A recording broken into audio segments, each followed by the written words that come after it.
सुप्रभात बच्चों। कक्षा 9वीं में हम लोग पढ़ रहे थे गद्य खंड से अध्याय 3 एवरेस्ट मेरी शिखर यात्रा, जो बछेंद्री पाल द्वारा लिखित कहानी है, जिसमें उन्होंने जो एवरेस्ट की चढ़ाई की थी तो अपने उस चढ़ाई का कुछ अंश इस एवरेस्ट मेरी शिखर यात्रा में उन्होंने लिखा है। तो इसमें हम लोग 3 पार्ट पढ़ चुके थे। इसमें अंतिम जो अंश बचे हैं, शेष अंश अंतिम जो बचे हुए हैं, उसको आज चौथे पार्ट में हम लोग पढ़ेंगे। चौथे पार्ट को पढ़ने के पहले जो भी उसमें कठिन शब्द है उसको रेखांकित करेंगे और उसके अर्थ को जानेंगे। तो देखेंगे हमारा पृष्ठ संख्या 29 में जो पहला कठिन शब्द है सुरक्षा, जिसका अर्थ होता है रक्षा। संतुलन यानी बराबर का भार बनाए रखना। आपूर्ति यानी देने की क्रिया। सपाट यानी सीधा। दृश्यता यानी दिखाई देने का गुण। शून्य यानी समाप्ति। आगे देखेंगे शंकु का अर्थ होता है नोक। स्थिर यानी ठहरा हुआ। अर्चना यानी पूजा। रज्जु नेता का अर्थ होता है रस्सी के सहारे आगे बढ़ाने वाला व्यक्ति को रज्जु नेता कहते हैं, यानी रस्सी को रज्जु कहते हैं। तो रज्जु नेता यानी रस्सी के सहारे आगे बढ़ाने वाला व्यक्ति। प्रोत्साहित यानी उत्साहित या प्रेरित। अनूठी यानी अद्भुत। उपलब्धि यानी सफलता। ये तो हमारा कठिन शब्द हुआ। अब हम लोग जो शेष अंश कहानी का बचा हुआ उसको चौथे पार्ट में पढ़ेंगे। तो देखेंगे कि क्या होता है। दोपहर पिछले के अंश में जो हम लोग पढ़े थे कि लेखिका और अंगदोर जी क्या कह रहे हैं कि वो लोग दोपहर 1 बजे तक एवरेस्ट पर पहुंच जाएंगे। आगे है लहाटू हमारे पीछे पीछे आ रहा था। लेखिका कहती हैं लहाटू जो उनके साथ चलने वाला व्यक्ति था वो उनके पीछे आ। जब हम दक्षिणी शिखर के नीचे आराम कर रहे थे वहाँ हमारे पास पहुँच गया। थोड़ी थोड़ी चाय पीने के बाद हमने फिर चढ़ाई शुरू की। लहाटू एक नायलॉन की रस्सी लाया था, इसलिए अंगदोर जी और मैं रस्सी के सहारे चढ़े, जबकि लाटू एक हाथ से रस्सी पकड़े हुए बीच में चला। उसने रस्सी अपनी सुरक्षा की बजाय हमारे संतुलन के लिए पकड़ी हुई थी।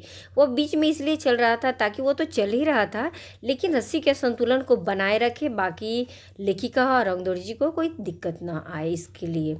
लाटू ने ध्यान दिया कि मैं उन ऊंचाइयों के लिए सामान्यतः आवश्यक 4 लीटर ऑक्सीजन की अपेक्षा लगभग 2.5 लीटर ऑक्सीजन प्रति मिनट की दर से लेकर चढ़ रही थी।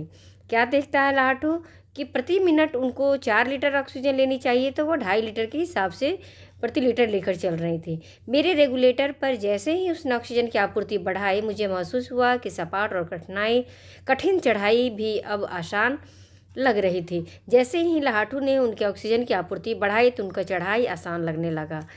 दक्षिणी शिखर के ऊपर हवा की गति बढ़ गई थी। उस ऊंचाई पर तेज हवा के झोंके भुरभुरे बर्फ के कणों को चारों तरफ उड़ा रहे थे, जिससे दृश्यता शून्य तक आ गई थी। अनेक बार देखा है, केवल थोड़ी दूर के बाद कोई ऊंची चढ़ाई नहीं है, ढलान एकदम सीधा नीचे चला गया है। मेरी सांस मानो रुक गई थी। मुझे विचार कौन था कि सफलता बहुत नज़दीक है। 23 मई 1984 के दिन दोपहर के 1:07 पर मैं एवरेस्ट की चोटी पर खड़ी थी। बछेंद्री पाल एवरेस्ट की चोटी पर पहुंचने वाली मैं प्रथम महिला थी। एवरेस्ट शंकु की चोटी पर इतनी जगह नहीं थी कि 2 व्यक्ति साथ साथ खड़े हो सके। चारों तरफ हजारों मीटर लंबी सीधी ढलान को देखते हुए हमारे सामने प्रश्न सुरक्षा का था। चारों तरफ सिर्फ ऊंची सीधी ढलान थी और वहाँ 2 व्यक्ति को खड़ा होने की जगह भी नहीं थी। तो उसके लिए क्या करती हैं लेखिका, देखेंगे। हमने पहले बर्फ़ के फावड़े से बर्फ़ की खुदाई कर अपने आप को सुरक्षित रूप से स्थिर किया। लेखिका क्या की, अपने आप को उन्होंने सुरक्षित करने के लिए बर्फ़ के फावड़े से बर्फ़ की खुदाई करके अपने पैर को वहाँ पर स्थिर किया। इसके बाद मैं अपने घुटनों के बल बैठी। बर्फ पर अपने माथे को लगाकर मैंने सागर माथे की ताज का चुंबन लिया।